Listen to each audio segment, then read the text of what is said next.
and he made fun of Islam. He said, has your Prophet Muhammad sallallahu alaihi wasallam taught you each and every nitty-gritty of life? Even how to wash yourselves after you, and he used a very vulgar word, which has an English translation, which I won't say here, after you defecate. He used a vulgar word in Arabic, very vulgar word. After you defecate, he even taught you how to wash yourself. This hadith is Sahih Muslim. Salman al-Farsi, how do you think he responded?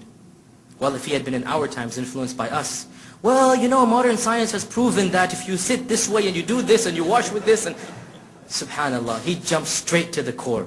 He said, Naam, yes, yes, yes he has. You have a problem with it, tough luck. But he didn't say that, but I'm saying that's what his attitude was. You're the guys who can't even wash themselves properly in the bathroom, and you're making fun of us? Okay, again, he didn't say that, but that's the mentality present there. Yes, the Prophet ﷺ taught us how to wash ourselves in the bathroom. He said yes, allamana. He taught us. And he told us to wash with the left hand, and to wash at least 3 times, and so on and so forth.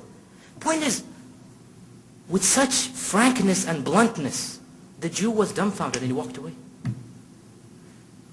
Imagine now if you tried to have explained it in a rational way. Well, there was a research paper recently that if you sit in this way, it's easier on the bowel movements, and then this doctor has come to the... subhanallah, imagine if he had gone into this tangent. Sisters and brothers, you're laughing. I swear by Allah. Think now to this traditional response of how we respond to Muslim women's roles. It's exactly the same. Exactly the same. And I bring it up so that we realize this. It's exactly the same. You come and tell them, well, during times of war, there are more men than women. Sorry, there are more women than men, therefore we're allowed polygamy. He'll tell you, in our times there's weapons of mass destruction which indiscriminately kill men and women. In fact, for the most part, more women die than men. What are you going to do now? Are you going to say, well, in that case, women can have more than one husband? Likewise about hijab. Hijab. They'll come and tell you, for example, that, a hijab, I find it more attractive than the normal woman, because that modesty in the woman attracts me. By the way, many Westerners have said this. Many Westerners have said this. That when they see, and by the way, this is human fitrah, modesty, haya, a man finds it attractive in his potential spouse. So something that is fitrah, it is in us. Many Westerners have said, you know what? I'm not attracted to these women who display their beauty everywhere. I find them cheap. But the Muslim women, when they wear their hijab, they look very beautiful innerly. That the inner beauty comes out. I'm attracted to that. What are you going to say when you've just told him that the purpose of the hijab is not to attract women? He says, I'm more attracted to hijab. You're going to say, in that case, don't wear the hijab?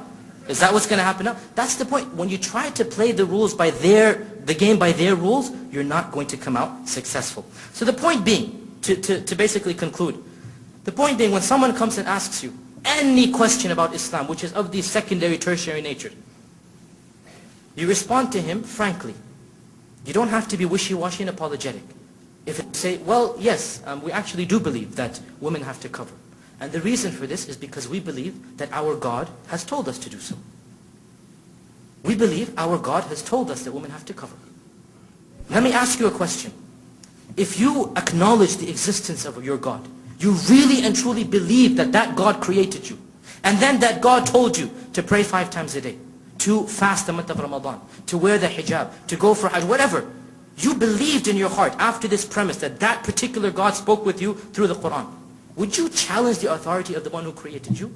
And any person who's honest will respond, no, I wouldn't. If I believed that this book is from God, that God actually spoke to this prophet and so on and so forth, I wouldn't question. You say, that's where we stand. We believe that Allah is our God, Muhammad is our prophet, the Quran is the book of Allah. You want to know why we believe this? Now you start with Tawheed. Now you start with Risala. Now you start with Akhirah. So you move him from his playground into your playground. You move him from his battle into your battle. And you play by your rules. You play by the rules of the Quran and Sunnah. You know why I believe that my religion is the only correct religion?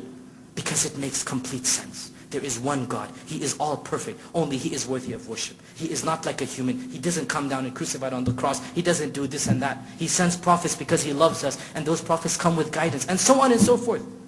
You know what I'm saying right now sounds so simple. Do you realize no religion on the face of this earth has such a simple theology? No religion. No religion.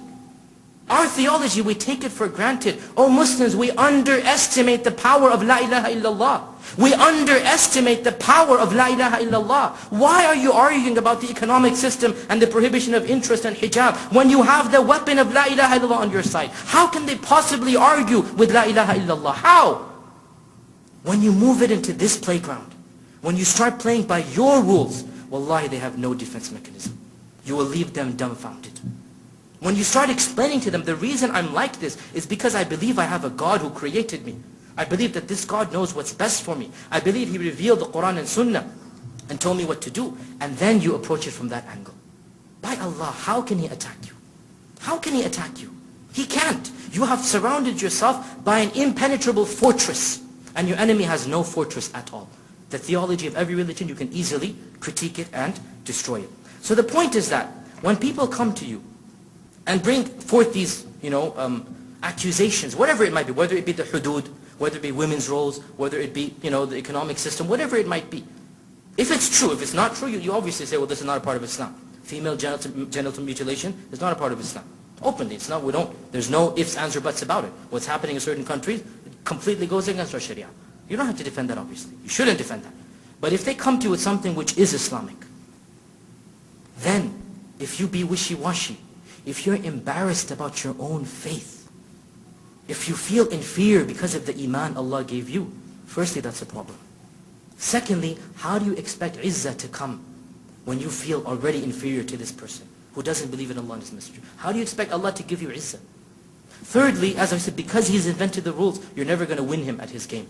He will always be the winner. Once He finishes this topic, He'll move on to another, and then a third, and then a fourth. And that's exactly what's happening in our times. Fourthly, you have forgotten your entire job of calling to the message of Islam. Now, before we conclude, I'm not saying that you don't mention any wisdoms of the Islamic laws. No, I'm not saying that. Somebody says, why do you have such harsh punishments in Islam? Well, you say, firstly, well, because we believe Islam is a complete way of life, and that our Lord has told us what the punishment of stealing of this and this is. Then, after you have this impenetrable fortress, then you move on to the secondary issues. We also believe, for example, that an eye for an eye and a tooth for a tooth is very beneficial to society. That cutting off the hands of the thieves, for example, and doing this and that, we believe that the one problem that will happen to this person, it will bring about a benefit in an entire nation. And we see statistics to prove it, that Muslim countries that implement the hudud are safer, less rape, less stealing, less this and that, than other countries. I'm not saying don't use that. What I am saying, make sure that's not your primary weapon. Leave it to be your secondary, no problem. And if they attack the secondary, you can always move back to the primary. But the primary shield, the primary response, always has to go back to Tawheed. Always has to go back to theology. I do this because my Lord told me to. What are you going to do about that? How are you possibly going to argue with that? That is your primary battleground. And I conclude by stating that don't be embarrassed of your religion. Be proud of what Allah subhanahu wa ta'ala gave you. This is a type of pride which is not bad. It is a pride that comes with iman. To be proud of a Muslim, you shouldn't be embarrassed of being a Muslim. You shouldn't have to justify and defend what you know to be true. Be proud.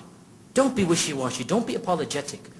And realize that when you approach them in this manner, when you approach them from methodologies and from ideas and from theologies which they cannot refute, you don't have to worry about being on the defensive. Rather, you can go on the offensive and start calling to them to the fundamental of all fundamentals, which is Ashhadu an la ilaha illallah wa ashhadu anna Muhammadan Rasulullah. I conclude by stating that Islam has been attacked throughout the centuries from many different angles. It's not the first time. It's not the first time there's a clash of civilizations. It's not the first time the two cultures or three cultures have come and there's a tug and war between the two. For many Muslims sitting here, they don't know of the previous cultures and clashes. Read Islamic history, read theology, read usul and fiqh and everything. You will understand this is not the first time. And when you understand that, and you look at the responses of what happened in the past, apply it to our times as well. And realize that izzah from Allah subhanahu wa ta'ala only comes through iman and taqwa. مَنْ كَانَ يُرِيدُ الْعِزَّةَ فَلِلَّهِ الْعِزَّةُ جَمِيعًا. Whoever wishes for honor and glory, let him know that Allah and only Allah subhanahu wa ta'ala is the source of that honor and glory. Islam is the pure religion of Allah. And we have to leave it pure, unadulterated. Something which is divine, we don't mix it with something which is man-made. Something which is perfect in and of itself, We don't need to turn to other ethics, other moral systems, other cultures to try to prove it. We have the religion of Allah subhanahu wa ta'ala, and we're proud of it, and we're never going to apologize about what Allah subhanahu wa ta'ala told us to do. وآخر دعوانا أن الحمد لله رب العالمين وصلى الله وسلم وبارك على عبد رسول محمد وآله وصحبه أجمعين.